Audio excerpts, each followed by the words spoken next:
Hey, it's Justin Potney on the Mixed Morning Grind. Special guest this morning is Shari Reiniger, the technical commissioner at Tokyo 2020. Shari, how are you? I'm doing great. How about you, Justin? I'm doing fantastic. Now, what a summer it must have been for you.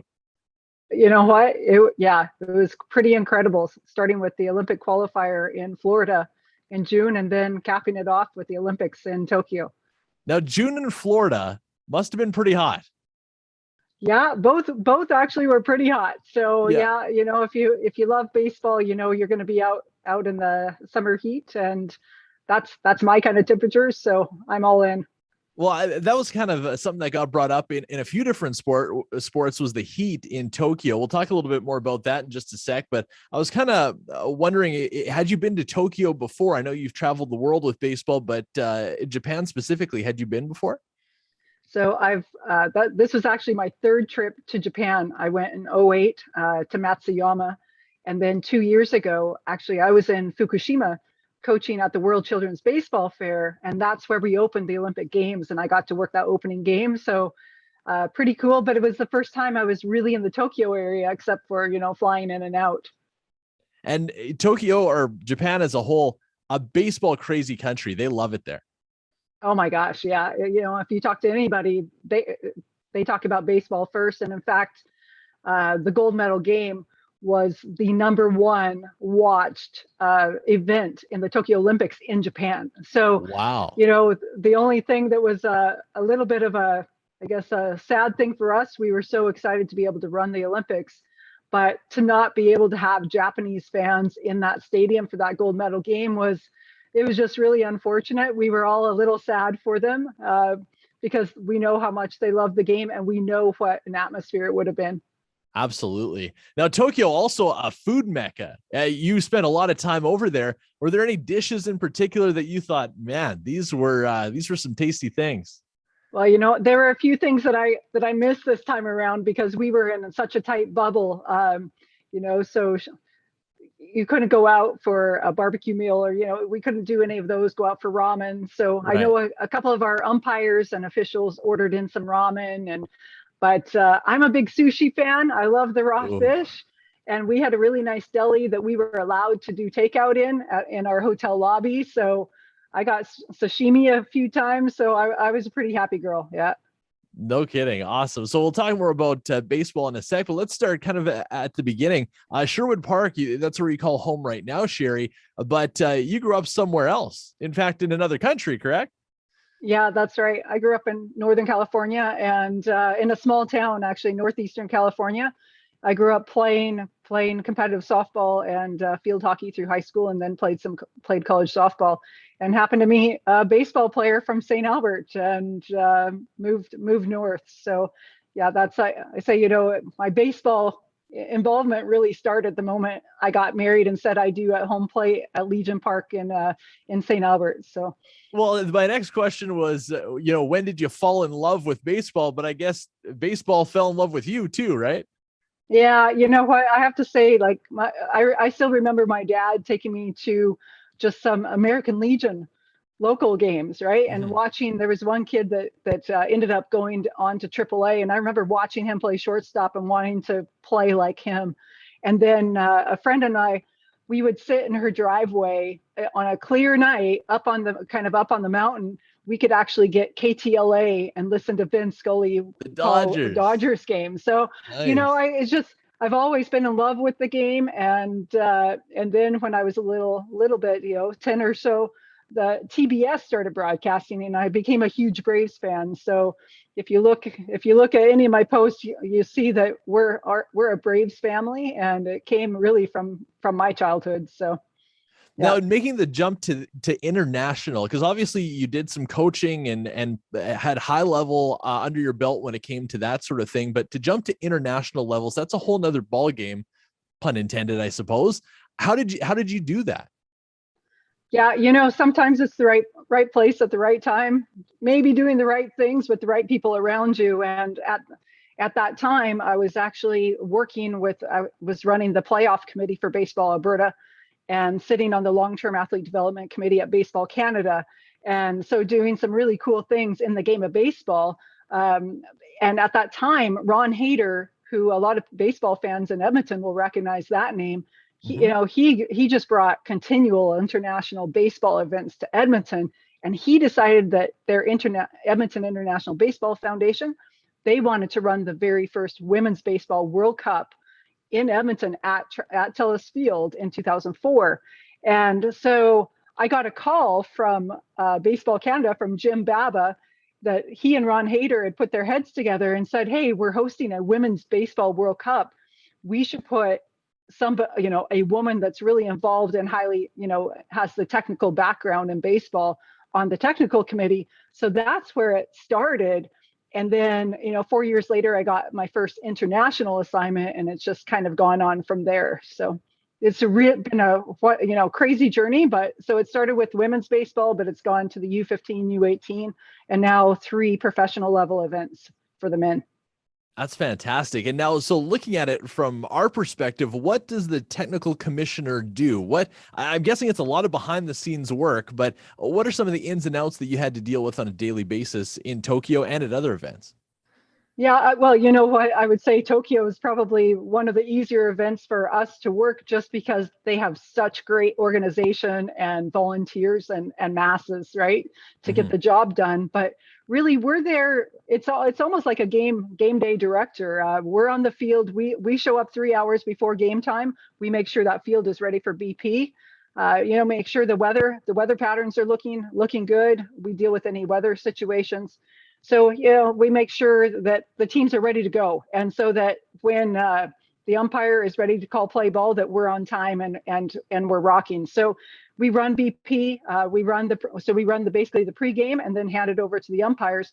And then we're the protest committee. So, if there's actually, and we had one in Florida, where if there is a protest on the field, we deal with it in international baseball at that time, because we can't come back and replay that game. So Right. a lot of it is just making sure the stadium operations are flowing, supporting. So during the game, we might support some of the operations on the back end, but we have a great World Baseball Softball Confederation team as well that helps us out. But we're kind of the eyes and the ears, and just make sure everything's following protocols and our rules of international baseball, which are mostly along the professional rules lines, but there are a few distinct differences. So What would be some of those differences?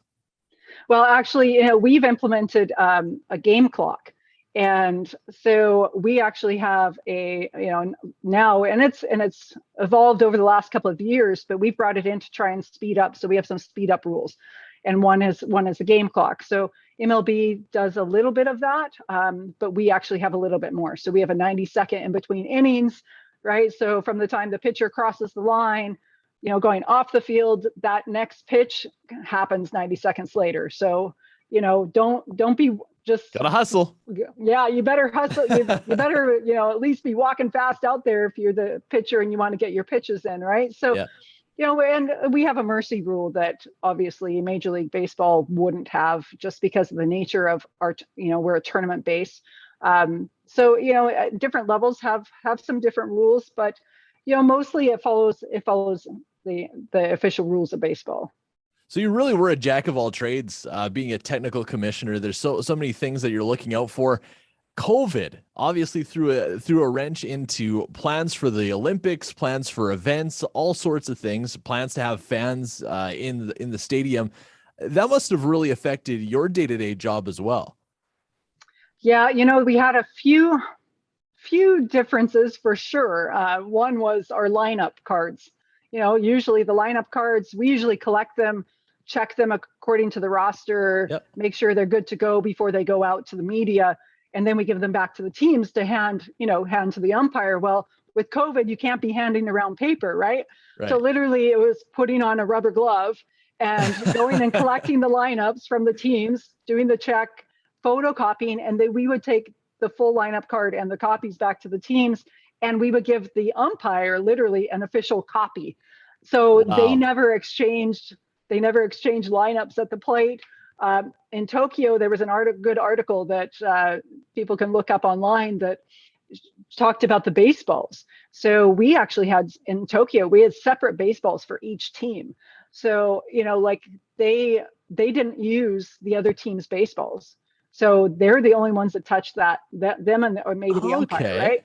So Right. we literally had to have, our ball boys and ball girls had separate bags for each country, and there was no mixing. So every BP, they had their crates of baseballs come out, and even during the game between, each half inning, the umpire had to go and exchange out the, one team's baseballs and get the other Yeah. one. So, so there were a couple of things there. Obviously, masks were a big deal. So, we wore masks pretty much the whole time we were working. It actually evolved so that the teams didn't end up having to on the field, which was great, because we were tested every day in that bubble in Tokyo. So, we ended up having a really safe event, which was awesome. But yeah, it threw a couple of tweaks at us that we had to, okay, how are we going to do that, right? And how's that working? And we got to trial it, which was great, at the America's Olympic qualifier, and then they went to Mexico for the final qualifier. So we had really two good opportunities to make sure it was fine-tuned before we went to Tokyo. So I wonder with some of these international events, is the language barrier between, I mean, so many dozens of people coming from dozens of different countries, does the language barrier, whether it's on the technical side of things or otherwise, is it hard to deal with? Once in a while it becomes a little bit of an issue. We usually have translators, and usually, so World Baseball Softball Confederation, our official languages are English and Spanish. Okay. And so typically each team will have somebody that speaks one or both of those languages. And, so it can come up for sure. I had a situation in 2008 in Japan with a Korean umpire that didn't speak any English, and a English speaking coach that was asking for a balk, and they're like, come on, and they wanted to have a conversation. Well, you can't have a conversation. Right. And he finally just threw up his hands and he said, no bako. And then he turned around and walked away, right? And it's like, well, Yeah. pretty clear. So usually it's a word or two, but there's usually somebody within the umpire crew or within the group that can do some translating. Our world baseball staff, we have people that speak Korean, that speak Taiwanese, Mandarin, like all sorts of languages. So we've even had to, hey, I know you're in Rome right now, but can you translate this for us? Because we're not sure what this banner in the stands is saying, and we have to make sure it's not a religious or political statement, Right. right? So, Yeah. so I mean, it's just those kinds of things, yeah. But you know what? We always say a smile is universal, right? So, yeah, just having a smile on your face and working with people and showing them that you're working for them, usually that speaks louder than words. So. Very cool. Now, looking back at Tokyo, obviously it's got to be a great career highlight. Is there some favorite memories that you took back with you, ones that kind of stand out as far as things that you'll remember for years to come of Tokyo? Yeah, well, number one, the opening pitch, to bring baseball back to the Olympics after Right. 13 years, right? We haven't been in since 2008 in Beijing, and literally, so we were in Fukushima, and it was a 10-year anniversary of the tsunami and the Mhm. devastation, and they've rebuilt, their community. So that was a really special moment. And Thomas Bach, I mean, the IOC president came, and the Tokyo 2020 president, she was there, and the great home run king, Mr. Sadaharu Oh, as well as our president Ricardo Fracari, were all on the field for that. So that was for me, that was a pretty special moment, to be part of. And then that game ended with a walk off. Like Yep. Japan walked it off, came from behind, and then walked it off in the bottom of 9 against Dominican, and we're like, here we go, right? Like, Yeah. this is going to be a great event. And we just had so many great baseball games and great performances, and it's pretty cool, to see Jose Bautista throw a guy out at the plate, right? And he didn't have a great tournament at the plate, at Yep. bat, but Yep. had a big key hit for them too, and at the right time. And they're playing for their country, and it means as much, if not more, for some of those guys than even maybe making it to a World Series. So it was pretty special to watch those moments occur and to see some of the up and coming players that we're going to see in the major leagues pretty darn soon. So as far as next events go, are you off globetrotting again here, Shari? Are you off to another event coming up in the next few months? And the other question I had too, which goes hand in hand with this, do you expect to be at the next Olympics in Paris? Okay, well, for this year, at this point, we have one confirmed event, the U23. I was actually going to be heading down to Florida to help run the U18 World Cup. Baseball World Cup in September, and it's just what's going on in the world, and it's so hard to bring 18-year-olds in from around the world. So they've postponed that they pushed that back for a year, which is probably the right thing to do. So for baseball, I had a pretty big summer, so this year's pretty well done. As for Paris, unfortunately, baseball was on the final vote. They can put in their five, they get to choose five sports to put in. And we were on that final ballot and came up just a little short. So I didn't know that. Really, yeah. Oh, so baseball, softball will not be in Paris, unfortunately. And they're not a huge baseball country. So, right. You have to, like we always realize that, to run baseball, you need infrastructure and you need people in the game, and they're building the sport in France. Like, they're doing a good job, and like they now have a women's national team, and their men's national team was being coached by Bruce Bochy at going to the World Baseball Classic qualifier when this pandemic hit. So they're building the game. Maybe it just wasn't quite there yet, but we're really hoping that obviously we get that call for LA 2028. I sure hope so. You'd think in LA of all places that would be it'd be a hit, right? For sure it would be a hit, right? So I just can't imagine. I mean, growing up in the US and baseball being really, baseball, football, baseball, basketball, right? Like those three sports pretty key. So I can't imagine it not being there, but that's way above my pay grade. So if, but if we're there and I get another shot, that's great. And if not, you know what, it's great to be able to pass the experience on to somebody else because we don't get a lot of these, those are pretty special experiences. So it's nice to be able to pay that forward to somebody else as well. Absolutely. Shari, thank you so much for spending a little time. Anything else you want to add? Where can people find you on social media? And I believe you have a website too. Staying off the website stuff, but you can catch me at Fuel to Win, Fuel with the number 2 Win on Twitter. That's probably the easiest way to interact with me. You can probably catch me on Instagram, but Instagram, Facebook, I usually keep a little more on my private side, but Twitter's wide open. So it's fun to interact, and it's pretty cool to be able to represent really all of the people that helped me to get to where I am today, and to really see that nobody could have plotted this journey for me. Like, it really just came about organically. And I've just, my dad taught me to always hustle, to always give 110% and treat people well. And my parents always encouraged me to just go for it. So that's pretty cool. And then my husband, every time I walk out the door, he says, go have fun. So that's pretty amazing. Well, that advice has taken you all the way to the Olympics. Shari Reiniger, thank you so much for spending some time with us. Technical Commissioner for Baseball at Tokyo 2020. Have a great day, Shari.